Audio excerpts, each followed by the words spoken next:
사랑하는 성도 여러분, 잘 지내셨습니까? 되게 오랜만에 뵙는 것 같은데요. 어제 뵀었죠. 네, 어제 뵙고 또 오늘 보니 좋습니다. 우리 앞뒤 좌우 있는 분들과 이렇게 한번 인사해 볼까요? 어제 보고 오늘 보니 더 좋습니다. 이렇게 한번 인사하겠습니다. 시작. 어제 보고 오늘 보니 더 좋습니다. 표정은 별로 좀 안 좋으신, 표정 환하게 하면서, 네. 이제 사사기가 얼마 남지 않았습니다. 근데 이 사사기의 끝은 여러분들도 잘 아시다시피 굉장히 비극적이고 참혹하죠. 사사기는 계속해서 우리에게 이러한 메시지를 던져주고 있습니다. 이스라엘의 왕이 없었을 때에. 그러면서 사사기는 참혹한 비극으로 끝나게 되지만, 저는 이 사사기의 저자가 누군지 우리에게 밝혀지지는 않았지만 분명히 쓴 사람이 있을 거예요.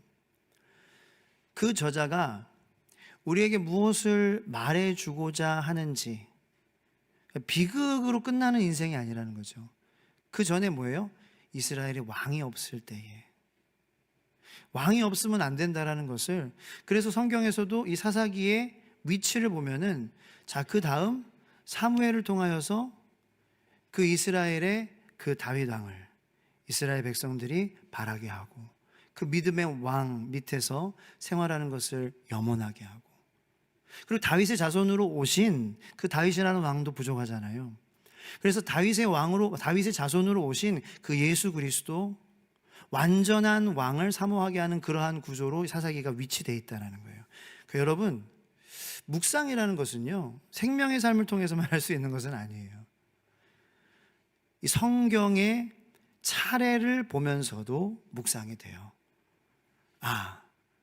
사무엘을 통하여 이 하나님을 정말 섬기는 그러한 왕 아래에서 사는 것을 사모하게 하는 삶으로, 왕이 필요하구나, 나에게 그 왕이 계시구나.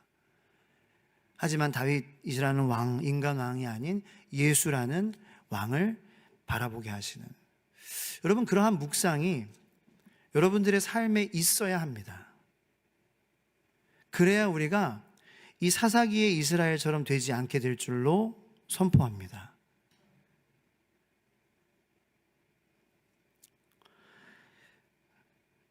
그래서 이 사사기를 이야기하면 우리의 마음이 우리 자신을 돌아보며 성찰하며 엄숙해질 수밖에 없는 것 같아요. 그러나 엄숙하지만 너무 또 하나님은 우리의 마음이 죄책감으로만, 잘 못하는 것만 이렇게 찝어서 말씀하시면서 우리의 길을 죽이시는 하나님은 절대 아니에요. 그래서 오늘 말씀을 통해서 우리가 그것을 발견하게 될 텐데, 오늘 사사기 19장은 성경 전체를 통틀어도 가장 읽기 힘든 장면 중 하나가 등장하죠.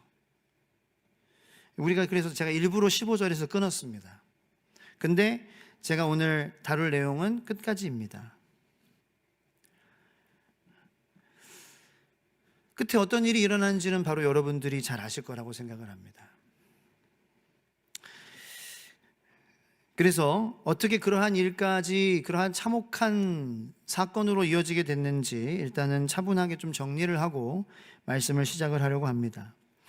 오늘 본문 1절 말씀을 다 같이 한번 읽어볼까요? 시작. 이스라엘의 왕이 없을 그때에 에브라임 산지 구석에 거류하는 어떤 레위 사람이 유다 베들레헴에서 첩을 맞이하였더니, 아멘. 이 1절만 우리가 가만히 한번 바라보셔요. 많은 것을 우리에게 말씀해 주고 계십니다. 그러니까 이 말씀만 바라보고 있어도 우리가 성령의 도우심을 구하며 바라볼 때에 우리의 삶을 돌아보게 하시고요, 지금 나는 하나님 부르신 그곳 중심에 있는지 아니면은 변방에 있는지, 구석에 있지는 않은지, 이거를 묻게 하시는 거예요. 이 물음을 주시더라고요.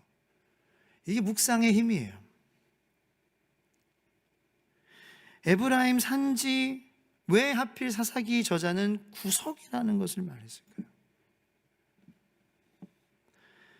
에브라임이라는 곳에 부르셨지만 그 중심에서 그 주변 사람들을 섬기기 위한 레위인의 사명을 감당하지 못하고 살았다라는 거죠. 여러분, 레위인은 누구입니까? 우리가 여호수아 말씀을 생명의 삶을 통하여 묵상하며 이 하나님의 백성들인 이스라엘 백성들, 그 구약의 이스라엘 백성들, 그 백성들이 기업으로 얻은 그 땅마다 하나님은 모든 레위인들을 흩으셨습니다. 그래서 옆에서 함께 있으며 그들에게 하나님이 왕되심을 보여주는, 도와주는, 상기시켜주는, 잊지 않게 해주는 삶을 살라고. 그런데 그 에브라임 그 지파가 가지게 된 그 기업, 그 땅에서 이 레위인은 말씀을 맡은 사람이었지만 예배와 이 하나님이 주시는 예배의 하나님의 윤리, 하나님의 기준을 세워야 하는 사람이었습니다만 성경은 굳이 이렇게 얘기하는 것입니다. 에브라임 산지 구석에 거류하는 레위인이었다. 그러니까 그 역할을 감당할 수 없었다라는 거죠. 중심이 아니고 영향력을 끼칠 수 있는 자리가 아니었습니다. 존재는 있지만 목소리는 사라진 상태였습니다. 여러분, 이 레위인은 하나님을 모르는 사람이 아닙니다. 말씀을 모르는 사람이 아닙니다. 하나님이 왜 자기를 에브라임 지파가 사는 그 땅에 살게 하셨는지 분명히 아는 사람입니다. 이 여호수아와 사사기의 이 역사적인 그러한 이 시점 차이도 그렇게 오래되지 않습니다. 여호수아가 모든 가나안 땅을 정복하고 곧 이루어진 일들이 바로 사사기였습니다. 그러나 말씀을 모르는 사람이 아닌 레위인은 말씀대로 말하지 않는 사람이 되었습니다. 말씀대로 행하지 않는 사람이 되었습니다. 여러분, 우리가 때로는 그러한 삶을 살아가고 있지는 않나요? 말씀을 모르는 사람이 아니지만 말씀을 말하지 않는 사람으로, 말씀을 모르지 않는 우리 가정이 아니지만 말씀을 행하지 않는 가정이 아닌가요? 이 19장에 등장하는 레위인은 18장에 등장하는 레위인과는 다른 레위인입니다. 그러나 이 둘의 모습은 많이 겹칩니다. 자리를 떠났고 사명을 내려놓았고 이제는 기준을 말하지 않는, 기준을 행하지 않는, 기준대로 살지 않는 사람입니다. 자, 오늘 이 19장의 레위인은 유다 베들레헴의 땅에서 첩을 맞이했다라고 기록되어 있습니다. 여러분, 베들레헴은 어떠한 땅인가요? 언약의 땅입니다. 왕의 계보가 시작될 땅입니다. 이 다윗도 베들레헴 출신이죠. 다윗의 자손 예수 그리스도도 베들레헴 출신이십니다. 언약의 땅, 약속의 땅, 왕의 계보가 시작될 그 땅에 레위인은 언약이 아닌 관계를 맺고자 합니다. 분명 레위인에게는 아내가 있었습니다. 그래서 첩이라고 하는 거죠. 하나님이 기뻐하시지 않는 선택을 한 것입니다. 그러나 레위인은 그것이 멈출 수 있는 힘이 없습니다. 왜냐? 말씀이 없기 때문입니다. 여러분, 우리 가정에게 나에게 말씀이 없으면요, 묵상이 없고 그 묵상으로 인한 순종이 없으면은 하나님이 우리를 하나님의 자녀로 행복을 누리며 기쁨을 누리며 평강을 받으며 믿음이 성장하며 누군가가 아멘을 시작해 주시길 바라며 하나님의 나라로 걸어가게 하시며 에녹과 같이 주님과 동행하는 자로 만드시며 그렇게 살기를 우리에게 태어나게 하셨어요. 근데 말씀이 없으면 그렇게 못한다는 거예요. 성령이 없으면 그렇게 못한다는 거예요. 십자가가 세워지지 않으면 그렇게 될 수가 없다는 거예요. 성경의 모든, 특별히 사사기는 이것을 우리에게 아주 플레인하게, 아주 쉽게 말해주고 있습니다. 왕이 없으면 어떻게 되는지 봐라. 말씀이 없으면 어떻게 되는지 봐라. 그러면 이제 우리의 말씀을 받은 자로서의 반응은 그 말씀을 받으려고 하는 거죠. 말씀이 우리에게 성경 66권을 통해서 주어졌습니다. 그 말씀을 매일매일 사모하며 한 절이라도 내가 읽으며 살아가는 거예요. 읽지 못할 때도 있겠지요. 너무나도 바쁘면 그럴 수 있습니다. 하나님 이해하시죠? 아시죠? 그러면 그 말씀을 읽지 못했음에 마음을 칠 수 있는 사람이 되어야 된다는 거예요. 여러분, 그러한 사람이 근데 제가 저를 포함해서 많지가 않습니다. 이 세상에 말씀을 잃지 못해서 한탄하고 가슴을 치고 죄를 뒤집어 쓰는 마음으로 하나님께 나오고 기도하지 못함에 내가 정말 생각할 때 걸어가다가도 눈물이 핑 도는 그러한 사람 말이죠. 그러한 사람이 사람다운 사람인 줄로 믿습니다. 그러한 사람이 성도다운 성도죠. 잘하고 못하고가 아니에요. 완벽한 삶을 살라는 것이 아니에요. 윤리의 사람이 되라는 게 아니에요. 선을 행하는 사람, 봉사하는 사람이 되라는 게 아니에요. 말씀 없으면 아무것도 할 수 없음에 뭐가 그렇게 바쁜지 말씀도 제대로 묵상하지 못하고 그냥 그렇게 한 절 묵상만 할 수밖에 없는 그러한 나의 삶을 보며 하나님 눈물을 흘릴 수 있는 사람, 그리고 주님과 어떻게 하면 더 많은 시간을 누릴 수 있을까 고민하며 살아가는 사람, 그러한 사람이 저와 여러분들 되기를 예수님의 이름으로 축원하는 것입니다. 이 장면은 우리에게 이렇게 말씀해 주고 있죠. 말씀이 사라지면 사람은 죄를 몰라서가 아니라 기준이 없이 살게 된다는 거예요. 여러분, 죄책감이라는 거 저는 나쁘지 않다고 생각합니다. 하나님 안에서, 예수 안에서의 죄책감, 성령의 인도하심을 받는 죄책감은 나쁘지 않다고 생각해요. 왜냐하면 죄책감이라는 것은 우리가 언제 느껴요? 기준에서 멀어질 때 느끼는 감정이잖아요. 그러니까 하나님 말씀이라는 오직 유일한 우리를 다시 살게 하는 기준, 할렐루야, 우리를 다시 회복하게 하는 기준, 우리를 하나님의 사람으로 만드는 유일한 기준인 이 하나님의 말씀으로부터 내가 멀어질 때, 하나님의 말씀으로부터 내가 빗나갈 때, 그것이 기준인데 그 기준대로 내가 살아가지 못함에 느끼는 그 감정이라는 거예요. 죄책감이라는 거죠. 그러나 우리는 알죠. 그 죄책감을, 그 죄를 담당하시기 위한 분이 계시다라는 거. 그분이 바로 십자가의 예수 그리스도이십니다. 그 복음이 날마다 우리에게 아침마다 새롭게 우리에게 베풀어지고 있다라는 거예요. 그런데 이 말씀이 사라지면 죄책감도 사라지게 되는 것입니다. 왜냐하면 기준이 없기 때문입니다. 죄책감과 무관심, 죄책감의 부재와 무관심, 저는 이것이 가장 우리가 경계해야 할 마귀의 트랩, 덫이라고 생각합니다. 죄책감 느끼지 않게 하는 거예요. 사실 회개라는 것이 죄책감을 느껴야 할 수 있는 것입니다. 죄책감을 느끼지만 그 죄를 담당하시는 예수께서 계시다라는 것을 믿는 믿음이 있기에 우리가 회개의 자리, 은혜의 자리, 용서함을 받는 자리, 다시 시작할 수 있는 자리로 나아갈 수 있는 것이죠. 할렐루야. 근데 우리가 가장 경계해야 될 적은 죄책감을 느끼지 않는 마음이에요. 무관심한 마음이에요. 이건 괜찮겠지라고 내가 말씀 밖에서 생각하는 거예요. 이 정도 괜찮겠지. 이 행동 괜찮지. 말씀은 그거를 얘기하고 있지 않은데, 말씀은 반대를 얘기하고 있는데, 그것이 우리가 경계해야 될 최고의 적이라는 거예요.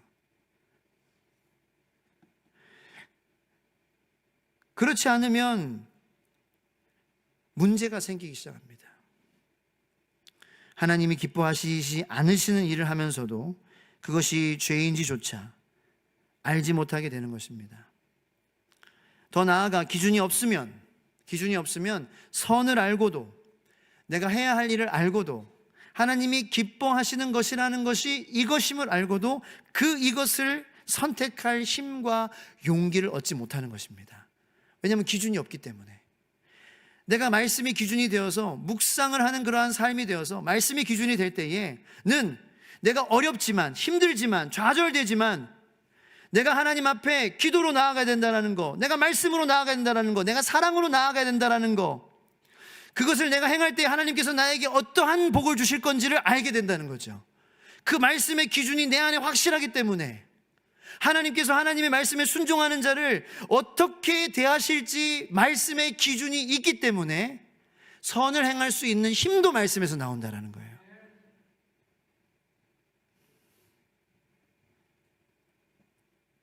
그래서 야고보서 4장 17절은 이렇게 말하고 있습니다. 다 같이 한번 읽어볼까요? 시작. 그러므로 사람이 선을 행할 줄 알고도 행하지 아니하면 죄니라. 여러분, 이 성경이 말하는 죄는 굉장히 범위가 넓다라는 거예요. 우리는 경계해야 된다는 거죠. 무관심이 죄다. 침묵이 죄다라는 거예요. 악에 동참하는 것뿐만 아니라 악이 벌어지고 있는데 내가 하나님의 기준은 이것입니다, 우리 멈춰야 됩니다 라고 말해야 하지만 말하지 않는 것이 죄다라는 거예요. 그 말할 수 있는 힘, 그 말할 수 있는 능력, 그 말할 수 있는 동기, 오직 하나님의 말씀이고 예수 그리스도의 십자가의 대속의 은혜인 줄로 믿습니다. 그럴 때 우리는 침묵과 무관심, 그리고 무뎌지는 그 감각의 죄에서, 그 죄로 빠져들어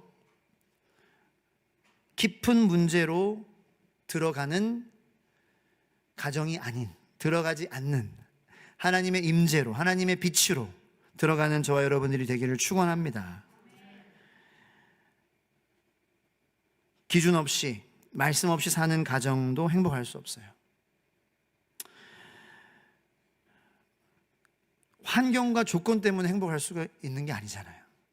말씀이 있느냐, 그러면 정말로 진짜로 찬송가에도 그런 가사가 있듯이 초가 삼간, 그런 환경이지만 그래도 화목할 수 있는 말씀이 있기에 그 말씀대로 사는 우리 가정 멤버들을 하나님께서 어디로 인도하실 것인지 알기에 행복하고 기쁘고 밝은 그러한 가정, 저와 여러분들의 가정 되기를 예수님의 이름으로 축원합니다. 말씀이 회복되면 가정이 살아나는 거예요. 자, 이 레위인은 첩을 이제 데리러 가지요. 첩은 친정으로 갔습니다. 유다 베들레헴.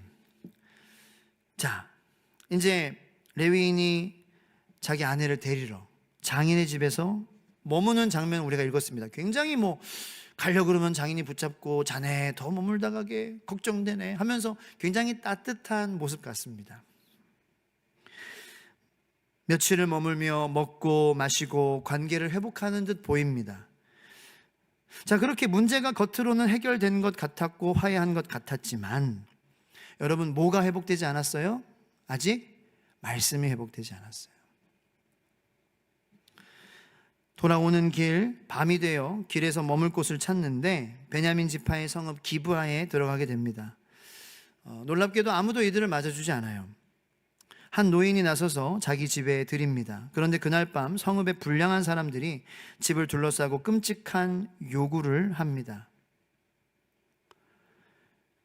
그리고 이 모든 상황 속에서 우리가 말씀을 묵상하면은 알게 되는 사실이 있는데, 레위인은요 아무 말도 하지 않아요. 아무 말도 하지 않습니다. 그는 하나님의 이름을 부르지도 않고요, 불량배들에게 하나님의 율법을 외치지도 않습니다. 자기의 첩된 그 여인을 보호하려고 하지도 않습니다. 이 침묵이 사사기 19장의 비극을 결정짓습니다. 여러분, 사사기 이 19장의 이제 이후에 어떻게 되냐? 제가 제 입으로 말하기도 너무나도 처참한 일들이 벌어집니다. 이 아내와 이 레위인과 첩을 위에서 집을 열어준 그 늙은이의 딸은 밤새 겁탈을 당합니다. 버려집니다.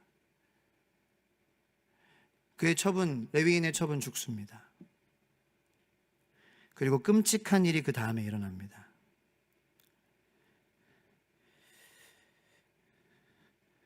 이 레위인은 29절 말씀인데요, 제가 제 입으로 하면은 또 잘못 얘기할까봐, 마귀가 틈탈까봐 성경에 있는 그대로 한번 읽어드릴게요. 그 집에 이르러서는 칼을 가지고 자기 첩의 시체를 거두어 그 마디를 찍어 12덩이에 나누고 그것을 이스라엘 사방에 두루 보내매, 그것을 보는 자가 다 이르되 이스라엘 자손이 애굽 땅에서 올라온 날부터 오늘까지 이런 일은 일어나지도 아니하였고 보지도 못하였도다. 이런 일이 벌어지는 것입니다. 여러분, 그런데 놀라운 사실 하나 알려드릴까요? 이것보다 더 놀라운 사실이 있어요. 이것보다도 더 무서운 것이 있습니다. 더 어떻게 보면은 엄청난 사건이 있습니다. 그게 뭔지 아십니까? 사사기 19장은 이 레위인이 얼마나 나쁜가를 설명하는 장이 아니라는 거예요. 오히려 이렇게 말합니다. 하나님을 왕으로 모시고 살아가지 않으면 말씀을 맡은 사람조차도 이 정도까지 무너질 수 있다. 그러면서 하나님께서는 우리에게 이 성경 19장에는 기록되지 않았지만 이 성경 19장을 통하여서, 사사기 19장을 통하여서 하나님의 은혜가 깃들여 있음을 보여주십니다. 여러분이 19장에서 우리가 바라봐야 될 하나님의 은혜는 무엇입니까? 하나님의 긍휼과 하나님의 참으심은 무엇입니까? 이렇게 어둡고 무너진 참혹한 본문 속에서도 하나님은 이 이야기를 숨기지 않으셨다는 것입니다. 가장 부끄러운 이야기예요. 가장 추한 이야기입니다. 가장 잔인한 이야기, 가장 실패한 지도자의 이야기를 하나님께서는 성경 그대로 이 속에 남겨두셨습니다. 왜요? 하나님은 무너진 인간의 현실을 외면하지 않으시는 하나님이시기 때문입니다. 그것이 글자가 아닌 이 글자 속에 담겨진 하나님의 마음입니다. 결국 성경은 하나님의 말씀이죠. 하나님께서 하나님의 사람들로 쓰신 성경이지만 하나님의 입술로 이 이야기를 우리에게 해주고 계신 거예요.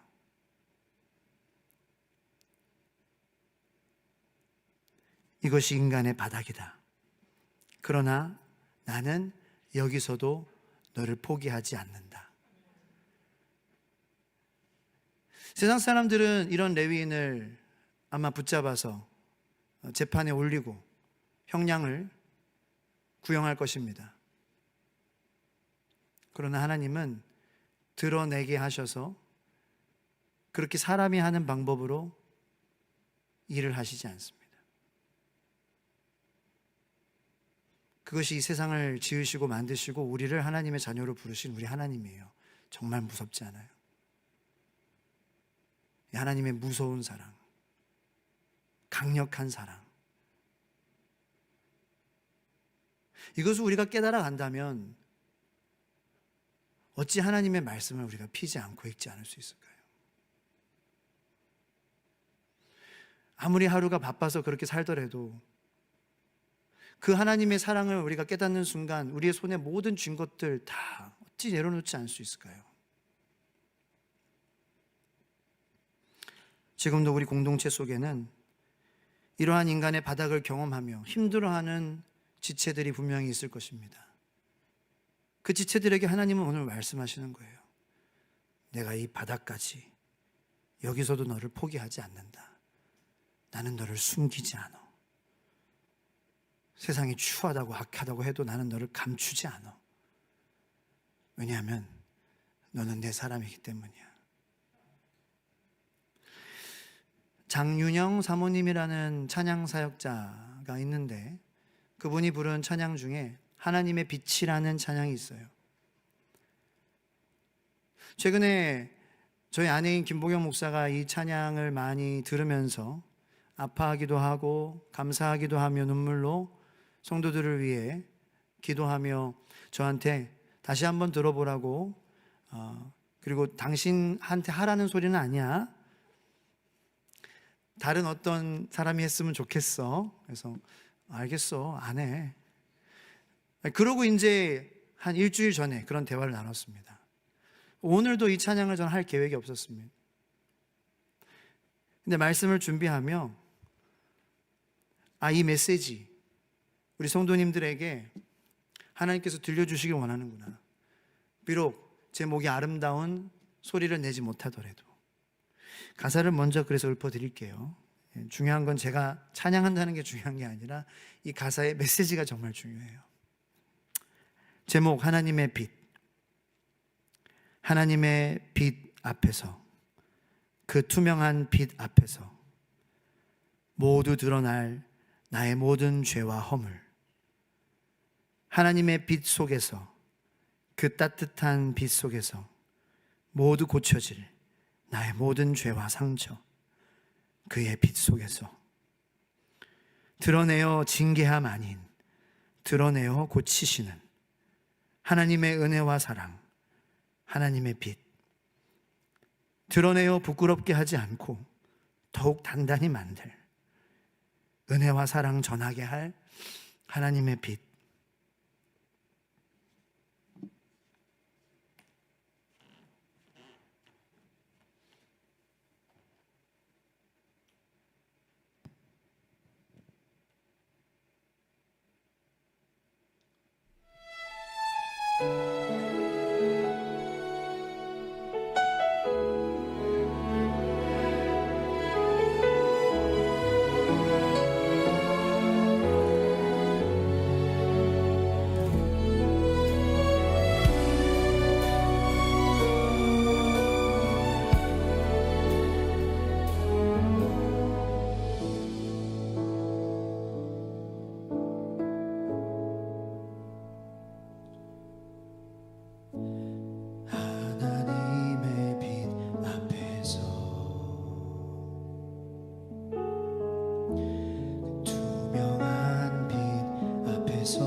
모두 드러날 나의 모든 죄와 허물,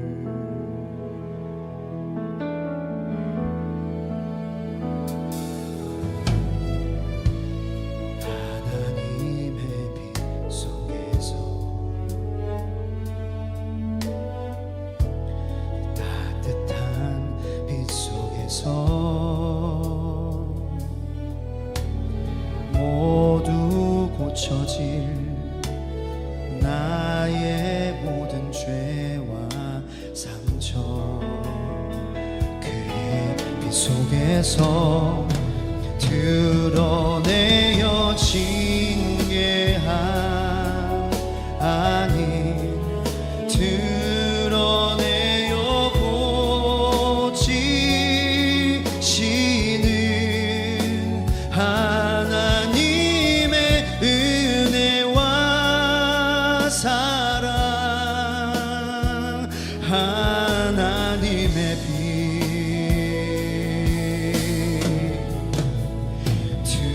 드러내어 부끄럽게 하지 않고 더욱 단단히 만들 은혜와 사랑 전하게 할 하나님 그 빛.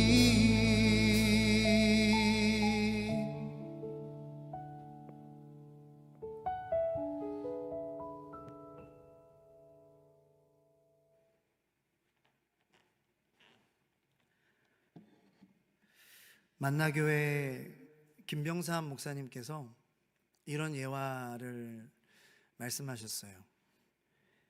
어떤 성도님이 뉴질랜드 오클랜드로 출장을 갔다고 합니다. 그곳에는 남반구에서 가장 높은 스카이 타워가 있고 그 옆에 스카이 시티라는 호텔이 있다고 합니다. 그 호텔에서 머무시는데요, 이 보면은 호텔 안에 여러 가지 주의사항들이, 비상시 주의사항들이 적혀 있잖아요. 그것을 보게 되었습니다. 문구는 대부분 우리가 아는 내용이었습니다. 첫 번째 줄에는 Do not use lift in fire. 화재 시에는 엘리베이터를 사용하지 마시오. 그 다음 줄을 보니 Walk, don't run. 뛰지 마시오. 걸으세요. 걸으시오. 근데 이 세 번째 문구는 전혀 처음 보는 문구였대요. 그것이 뭐냐? Do not go back. 되돌아가지 마세요. 왜일까요? 실제 화재가 발생했을 때에 이 방에 둔 귀중품 때문에 다시 방으로 돌아가는 그러한 사람들이 적지 않다고 합니다. 근데 그 돌아갔을 때 1, 2초에 이 찰나에 이 유독가스가 들어오고 그 가스에 질식돼 숨지는 사람들이 꽤 많기 때문이라고 합니다. 사랑하는 주 예수 소망 공동체 성도님들, 저를 포함해 불이 났을 때 가장 위험한 행동은 가만히 있는 것도 뛰는 것도 아니라 되돌아가는 것이라는 거예요. 살아야 할 방향이 분명한데 익숙함 때문에 아까워서 두려워서 한 번 더 돌아보는 그 순간이 사람을 죽음으로 몰아넣는다는 것입니다.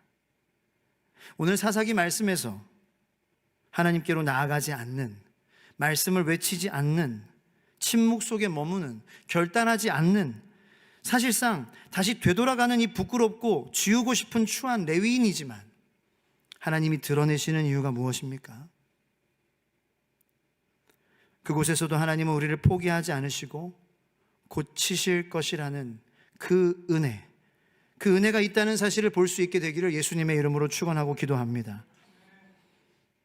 그러므로 조용한 음악, 아까 부탁드린 음악 틀어주시면서 우리 함께 기도할 때에 제가 기도 제목을 선포하고 함께 기도하겠습니다. 하나님, 우리 이 시간 함께 기도합니다. 하나님의 사랑과 긍휼로 힘입어 이 사사기 19장에 참혹하지만, 잔인하지만, 처참하지만, 실패이지만, 아니요, 이것을 숨기지 않으시고 드러내시는 하나님, 보여주시는 하나님, 내가 창조한, 나의 영광으로 창조한 자들이 이런 사람들이었어. 왕이 없으면 어떻게 되는지 잘 좀 봐. 그리고 이제 너희들은 나를 왕으로 알아가며 내가 너를 고친 하나님이시라는 것을, 내가 너를 회복할 하나님이라는 것을 제발 좀 알아줬으면 좋겠어. 우리에게 말씀하시는 하나님이시라는 거, 주님, 우리가 선포해야 할 것, 돌아가야 할 것이 있다면 주님, 우리가 하게 하여 주시옵소서. 사람에게 말 못한 아픔이라면, 그렇게 깊은 상처라면 하나님에게라도 먼저 말하는 우리들 되게 하여 주시옵소서. 주님, 더 이상 침묵하지 않게 하여 주시옵소서. 우리가 있던 그곳으로 돌아가는 것이 아니라 하나님께로 나아가 우리가 해야 할 하나님의 진리의 말씀을 우리가 선포하게 하여 주시고, 우리 가정에서 고백해야 될 하나님의 진리의 말을 우리가 선포하게 하여 주시옵소서. 주님, 공동체 안에서 우리가 불편함을 피하기 위해 기준을 내려놓고 있지는 않습니까? 주님, 다시 말씀의 기준을 세우기 원합니다. 가정에서, 일터에서, 삶의 현장에서 하나님을 왕으로 인정하게 하여 주시옵소서. 이런 인간을 포기하지 않으시는 하나님께 간절히 부르짖으며 이 시간 기도하며 나가겠습니다. 주여,